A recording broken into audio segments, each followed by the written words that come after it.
नमस्कार दोस्तों, आज अपनी बात करेंगे बहुत ही महत्वपूर्ण शासक मालदेव राठौड़ की। मालदेव राठौड़, मालदेव जो राठौड़ थे वो राठौड़ों में सबसे शक्तिशाली शासक थे। तो मालदेव राठौड़ जो है वो 1532 से लेकर और 1562 तक शासक रहते हैं। 1532 से लेकर 1562 तक शासक रहते हैं। अब देखिएगा कि बहुत सारे युद्ध इन्होंने किए, इंपॉर्टेंट युद्धों की भी बात है वो आएगी, किंतु सबसे पहले यदि बात करें तो इनका जो जीवन परिचय है वो क्या रहता है, यानी कि प्रारंभ इनका कैसे रहता है। तो सबसे पहले अपने देख लेते हैं जन्म। जन्म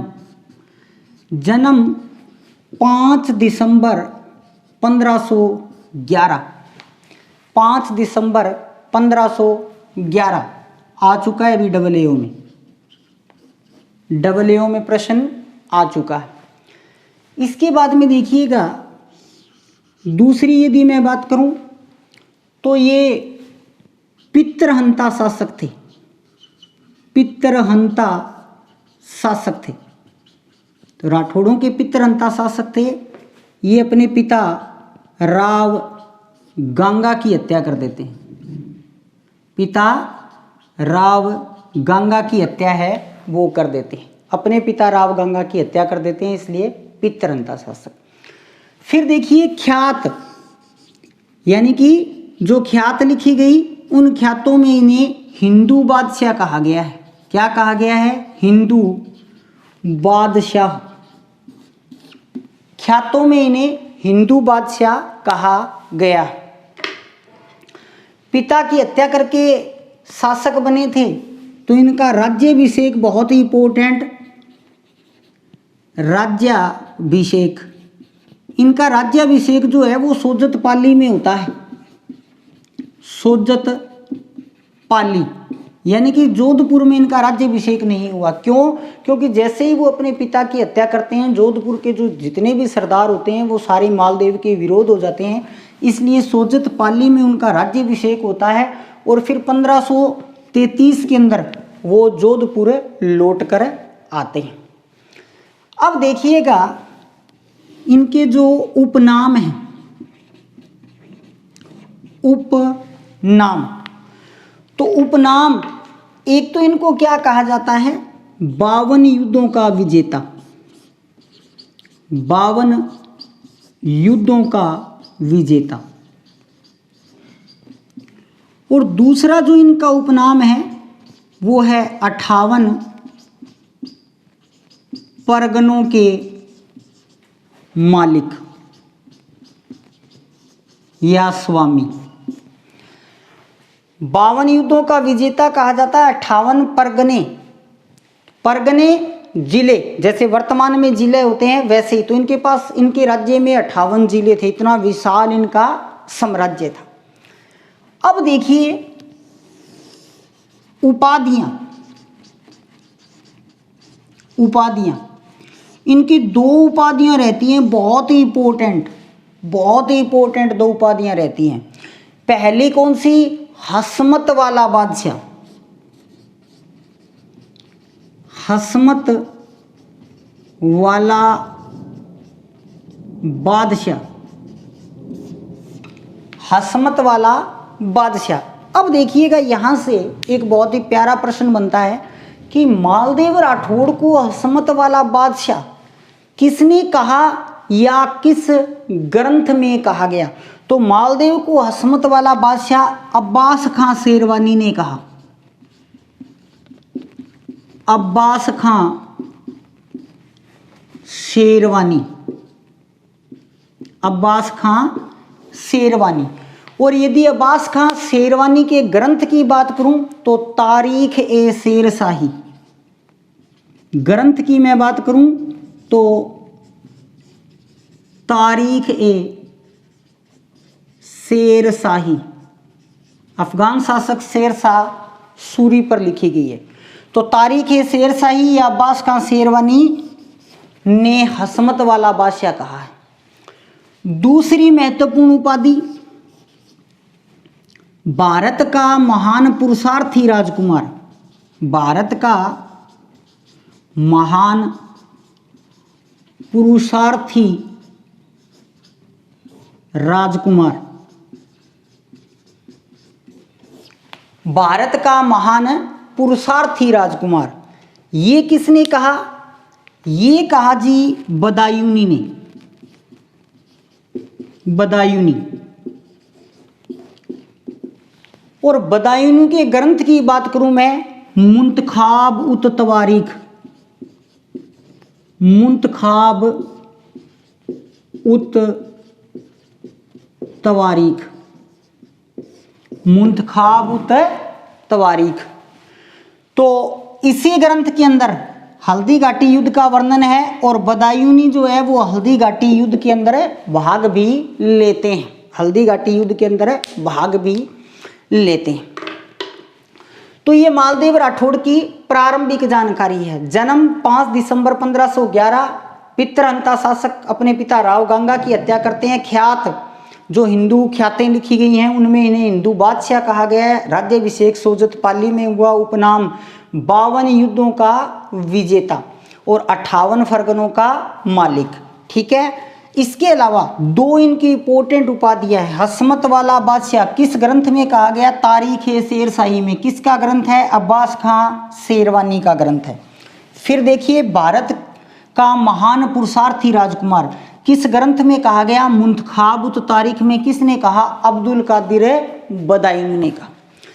अब देखिएगा यहाँ पर 52 युद्धों के ये विजेता कहलाते हैं और एक युद्ध आपको पता है कि गिरी सुमेल में ये पराजित हुए, यानी कि इन्होंने अपने जीवन काल में छोटे और बड़े कुल 53 युद्ध लड़े भी, छोटे और बड़े कुल 53 युद्ध लड़े। अब इनमें से जो इम्पोर्टेंट युद्ध हैं वो अपने आज की इस क्लास में करेंगे। तो देखिए, इनमें पहला जो महत्वपूर्ण युद्ध है मालदेव राठौड़ के समय, वो उनकी नागौर विजय है। नागौर विजय, नागौर विजय है वो 1533 में करते हैं। 1533 में युद्ध का नाम क्या था? हीरावाड़ी का युद्ध, हीरावाड़ी युद्ध। हीरावाड़ी का जो युद्ध था वो मालदेव राठौड़ और दौलत खां के मध्य होता है। दौलत खां जो थे वो नागौर के शासक थे। युद्ध का कारण क्या था? इंपॉर्टेंट है कारण। मेड़ता पर प्रभुत्व का प्रश्न, मेड़ता पर प्रभुत्व का प्रश्न,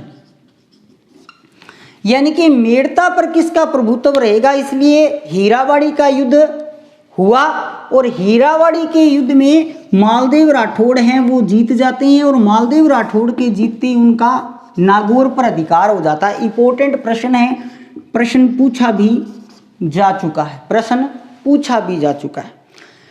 अब देखिए, इसके बाद में मालदेव राठौड़ में 2 बहुत ही महत्वपूर्ण युद्ध होते हैं इसके बाद, और वो दोनों युद्ध न केवल राजस्थान के इतिहास अपितु भारत के इतिहास में भी प्रसिद्ध हैं।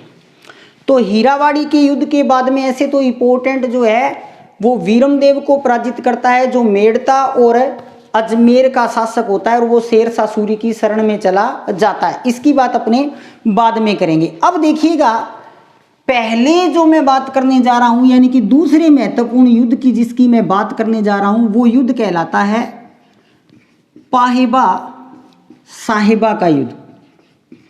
पाहेबा साहिबा युद्ध कब होता है? 1541 में होता है। 1541 में होता है। पाहेबा साहिबा का जो युद्ध है वो घर घर वालों के बीच में था, यानी कि बीकानेर और जोधपुर के मध्य। अब देखिएगा ये पाइबा साहिबा जो क्षेत्र है वो कहाँ पे है, तो ये गंगानगर का मैदान है, गंगानगर का मैदान, गंगानगर का मैदान। देखिए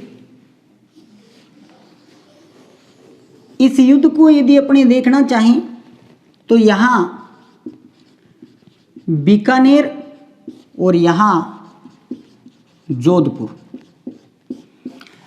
अब बीकानेर राज्य की सेना जहाँ आकर रुकती है, यानी कि ये वाला भाग यहाँ पे, ये क्षेत्र जो है वो पही कहलाता था, पही। और जोधपुर की सेना जहाँ अपना पड़ाव डालती है वो क्षेत्र सुवा कहलाता था, सुवा, सुवा। और इस पूरे क्षेत्र को मिलाकर संयुक्त रूप से इसको पाइबा साहिबा बोला जाता था, संयुक्त रूप से इसको पाइबा साहिबा बोला जाता था। तो अब देखिए पाइबा साहिबा का युद्ध बड़ा इंपॉर्टेंट 1541 के अंदर मालदेव राठौड़ और राव जैतसी के मध्य होता है, मालदेव राठौड़ और राव जैतसी के मध्य होता है। राव जैतसी कहाँ के शासक, बीकानेर, कहाँ के शासक, बीकानेर। और साथ ही यहाँ पर इनका पुत्र कल्याणमल, कल्याणमल भी साथ होता है। मालदेव राठौड़ के दो जबरदस्त सेनापति इसमें, सेनापति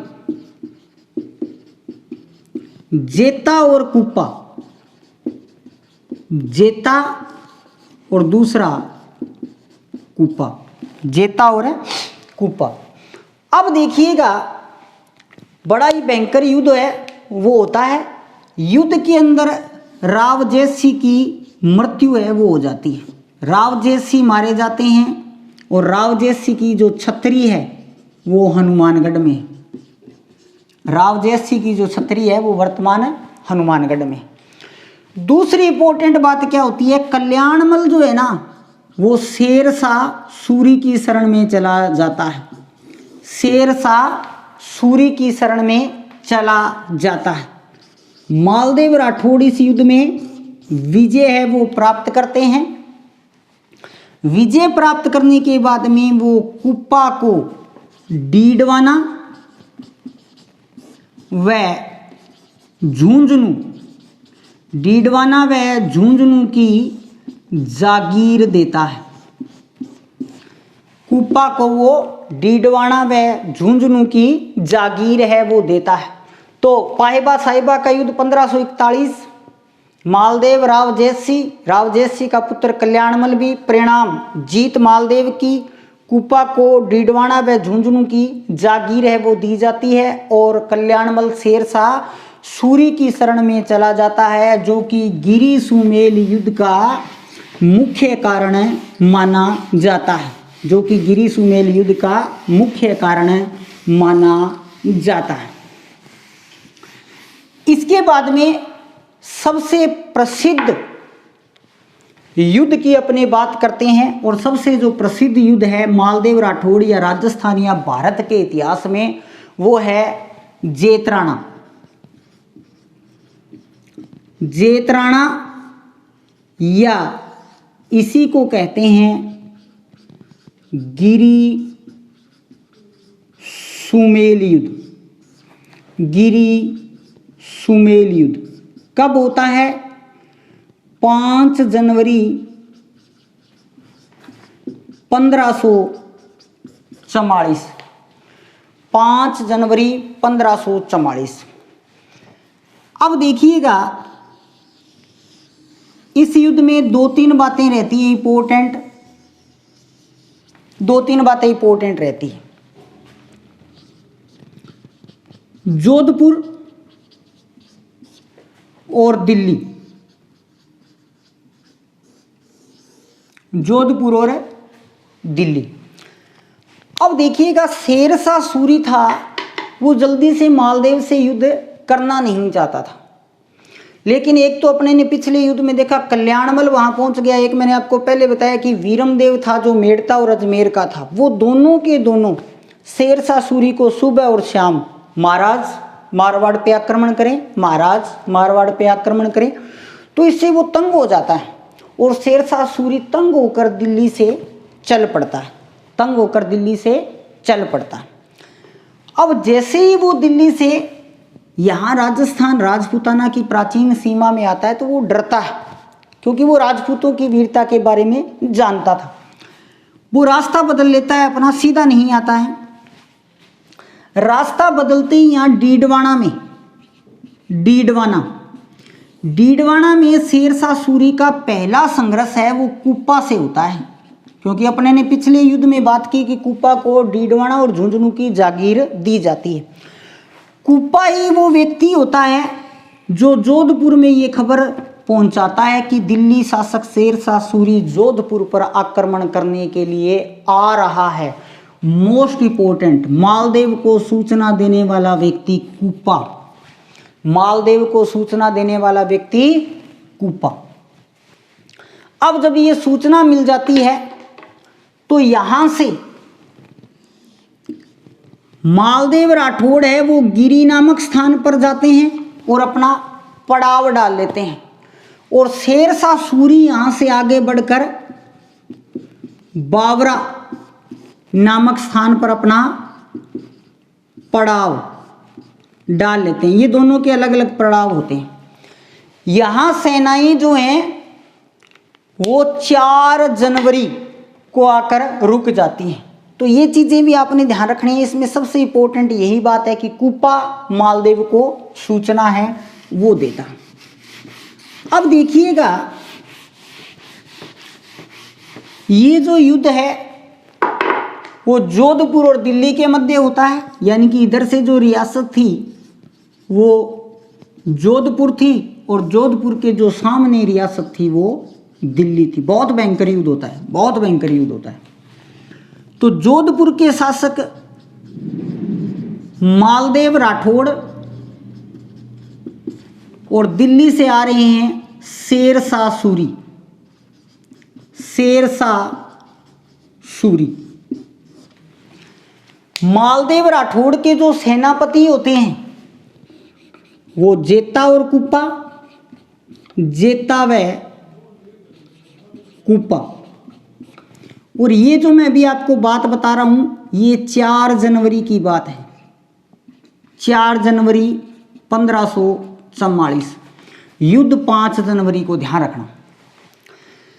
अब जैसे ही शेरशाह की सेना मालदेव की सेना के सामने आती है तो शेरशाह तो पहले से डरा हुआ था, वो इस सेना को देखकर घबरा जाता है और घबराकर इसके साथ जो 2 व्यक्ति आते हैं कल्याणमल बीकानेर का और वीरमदेव अजमेर या मेड़ता का, उन दोनों से कहता है भी मरवा दियो नहीं,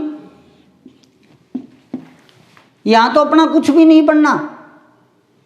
तो वीरमदेव कहता है कि महाराज मैं कुछ ना कुछ करता हूं। वीरमदेव क्या करता है, ये नैणसी की ख्यात में, नैणसी कह रहा है, ये नैणसी की ख्यात में लिखा हुआ है। नैणसी ये बात कह रहा है कि वीरमदेव क्या करता है, जेता और जो कुप्पा थे उनके जो सीवर थे, यानी कि जो तंबू लगा के बैठे थे, उन दोनों के तंबुओं में वो कुछ धनराशि रखा देता है और पत्थर में लिख देता है कि हमारे को तलवार वगैरह खरीद कर आपने देनी है। और एक पत्र वो मालदेव के शिविर में भी डलवा देता है जिसमें ये लिखा हुआ था कि जेता और कुप्पा धन लेकर हमारे साथ मिल चुके हैं। अब जब मालदेव राठौड़ जेता और कुप्पा के शिविर चेक करता है तो वहां से उनको वो धन है वो मिल जाता है। तो जब एक बार प्रत्येक से धन मिल जाता है तो मालदेव को ये लगता है कि जेता और कुप्पा वाकई में ही शेरशाह सूरी के साथ है मिल चुके हैं। और ये घटनाक्रम जब होता है तो जेता और कुप्पा जो होते हैं वो घूमने गए हुए थे, शाम की सैर पे गए हुए थे। मालदेव राठौड़ क्या करता है, मालदेव राठौड़ अपनी सेना लेकर जोधपुर वापिस आ जाता है, जोधपुर लौट आता है। कुछ समय के बाद में जेता और कुपा जब लौटते हैं तो वो देखते हैं कि उनकी सेना तो बची ही नहीं है, सेना सारी की सारी कहाँ गई। तो वो अपने सैनिकों से पूछते हैं, सैनिक बताते हैं उनको सारा घटनाक्रम। सैनिक जब बताते हैं तो जेता और कुपा ये सोचते हैं कि ये तो जीवन के ऊपर एक दाग लग गया, तो जी तो वैसे ही नहीं सकते हैं, तो क्या करेंगे, युद्ध करेंगे। तो देखिए 5 जनवरी 1544 को गिरी सुमेल या जेतराना का युद्ध होता है। मालदेव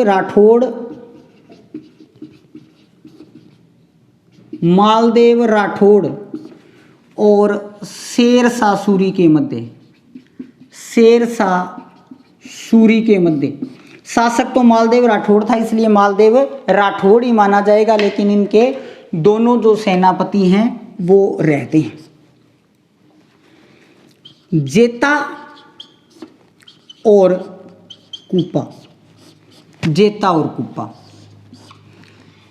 सेना जो थी वो 1:7, यहाँ 12,000 सैनिक थे और यहाँ पर लगभग 80,000 सैनिक थे। 80,000 सैनिक थे, यानी कि लगभग 1:7। बड़ा भयंकर युद्ध चलता है। जेता और कुपा दोनों इस युद्ध में शेरशाह सूरी के सैनिकों को इस प्रकार काटते हैं जैसे गाजर और मूली काटी जाती है। ऐसे करते करते 1:45 बजे का टाइम हो जाता है, यानी कि नमाज का टाइम हो जाता है। तो शेरशाह सूरी नमाज पढ़ने बैठते हैं और जैसे ही वो नमाज पढ़ते हैं तो यहाँ इनका एक सेनापति आ जाता है, जलाल खां जगवानी। जलाल खां जगवानी। तो कुछ इतिहासकार कहते हैं वो नवाज का चमत्कार था, कुछ इतिहासकार इसको सत्य नहीं मानते हैं।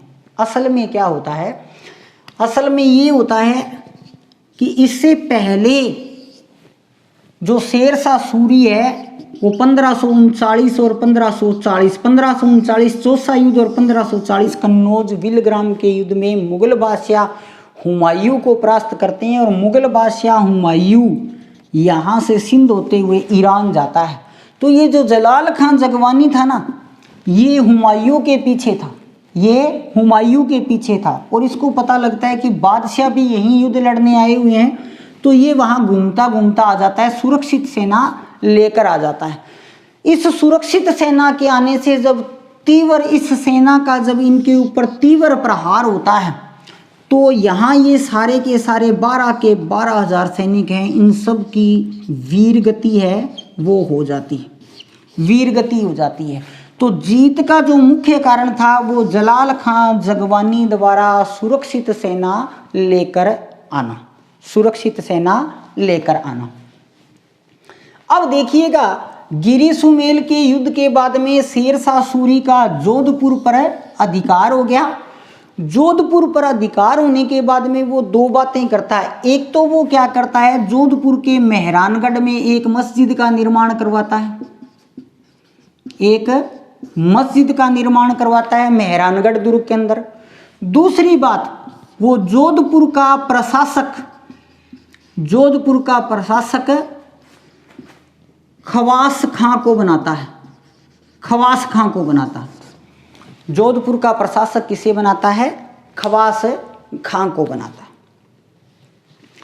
इसके बाद में देखिए इसी आक्रमण से या इसी युद्ध से जुड़ी हुई एक अन्य बात, इस विजय के बाद में शेरशाह सूरी है वो अजमेर की ओर चलता है, शेरशाह सूरी है वो अजमेर की ओर चलता है।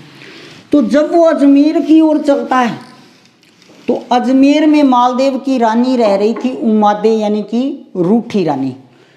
तो मालदेव राठौड़ क्या करता है, उसे बुलाने के लिए ईश्वरदास को भेजता है। तो वो प्रकरण किस प्रकार से रहता है वो भी अपने यहीं पर बात कर लेते हैं। तो शेरशाह सूरी का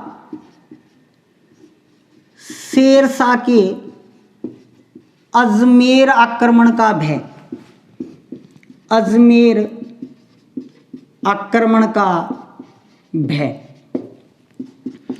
शेरशाह के जब अजमेर आक्रमण का भय होता है तो देखिएगा मालदेव, और मालदेव की जो पत्नी थी उमादे, उमादे जो थी वो पुत्री थी जैसलमेर के शासक राव लूणकरण की, लूणकरण की। अब देखिएगा ये विवाह के प्रथम दिन ही रूठ जाती है या विवाह के दिन ही ये क्या करती है, रूठ जाती है। रूठ कर ये कहाँ आ जाती है, रूठ कर ये अजमेर के तारागढ़ में आ जाती है। अजमेर तारागढ़, यहां रह रही थी कौन, उमादे, ठीक है। अब मालदेव राठौड़ क्या करता है, ईश्वरदास को भेजता है। ईश्वरदास को भेजा भी यहां शेरशाह सूरी के आक्रमण का भय है तो आप जोधपुर आ जाओ। लेकिन मालदेव राठौड़ की जो अन्य पत्नियां थीं उनको ये संशय होता है कि ये बहुत वर्षों से रूठी हुई बैठी है और अगर आ गई तो महाराज तो फिर इसी की बात सुनेंगे, हमारा तो कुछ भी नहीं बनेगा। तो ये जो अन्य पत्नियां होती हैं ना, ये आशा बारेट को भेजती हैं।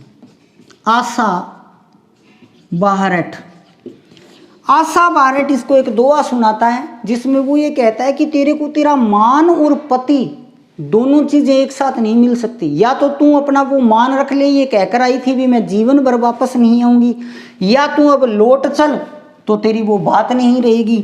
तो उमादे यहीं रहने का निश्चय करती है और 1562 के अंदर जब मालदेव राठौड़ की मृत्यु होती है तो मालदेव की पगड़ी के साथ उमादे इसी तारागढ़ में क्या हो जाती है, सती है वो हो जाती है। इसी तारागढ़ में क्या हो जाती है, सती है वो हो जाती है।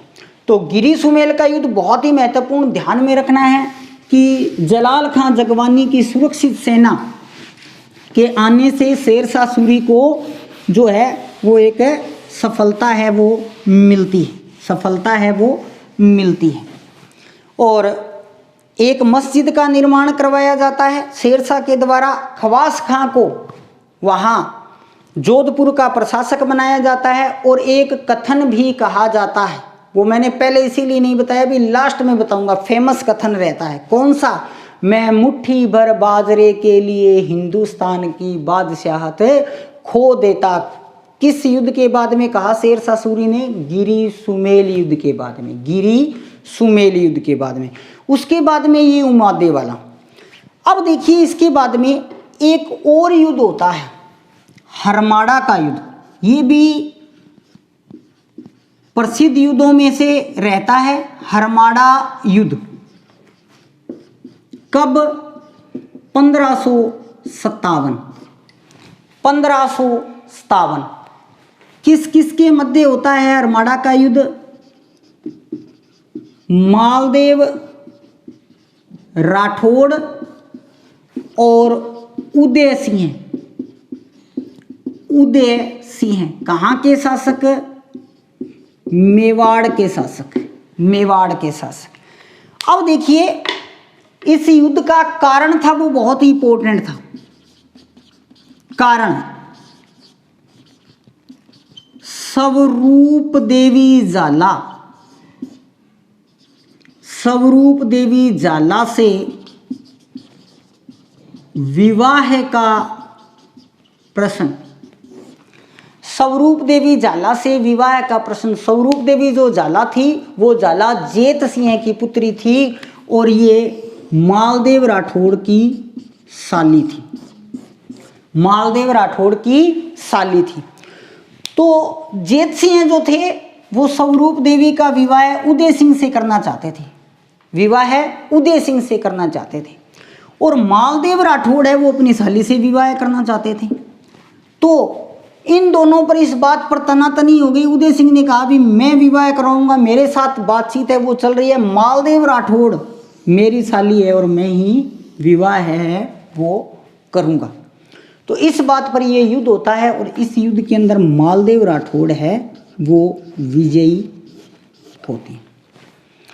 इसके अलावा सारण, रीवा और पोखरण दुर्गों का निर्माण है वो भी मालदेव राठौड़ ने करवाया। 1562 में मालदेव राठौड़ की है वो मृत्यु हो जाती है। तो मालदेव राठौड़ बहुत ही महत्वपूर्ण शासक है दोस्तों। बड़ी बड़ी सारी बातें याद रखनी है, सिर्फ 2 मिनट में मैं आपको रिपीट करवा देता हूँ। 5 दिसंबर 1511 को जन्म, ख्यातों में हिंदू बादशाह, उपनाम 52 युद्धों का विजेता या 58 फरगनों का मालिक, 2 उपाधियां, हसमत वाला बादशाह अब्बास खां शेरवानी या तारीख शेरशाही ग्रंथ में। उसके बाद में भारत का महान पुरुषार्थी राजकुमार अब्दुल कादिर बदायूनी ने कहा किस ग्रंथ में, मुंतखाबुत तवारीख में। फिर अपने ने युद्धों की बात की, नागौर विजय, दौलत खां को हीरावाड़ी के युद्ध में 1533 में पराजित करता है। 1541 पाइबा साहिबा का युद्ध, गंगानगर का मैदान, रावजेश सिंह को पराजित करता है। रावजेश सिंह का पुत्र कल्याणमल जो है वो शेरशाह सूरी की शरण में। फिर अपने ने सबसे इंपॉर्टेंट युद्ध किया गिरी सुमेल या जेतेराना का युद्ध, 5 जनवरी 1544। 4 जनवरी की घटना, वो जोधपुर मालदेव वापस चला जाता है। मुख्य जो युद्ध होता है वो जेता और कुप्पा के अंदर होता है। उसके बाद में उमादे जो थी वो अजमेर में थी, उनको मनाने के लिए आशा बारेट ईश्वरी दास को भेजा जाता है और मालदेव की अन्य जो पत्नियां हैं वो आशा बारेट को भेजती है। उसके बाद में इंपॉर्टेंट हरमाड़ा का युद्ध जो उदय सिंह के साथ होता है। स्वरूप देवी झाला विवाद के कारण ये युद्ध होता है। इसके अलावा रीवा, सारण और पोखरण किलों का निर्माण भी करवाया। या एक और इम्पोर्टेंट बात की, आशा बारेट ने मालदेव राठौड़ को पौराणिक देवताओं से भी शक्तिशाली बताया है। तो वॉच करते रहें दोस्तों सिद्धि विनायक संग्रिया का यूट्यूब चैनल। जय हिंद, जय भारत।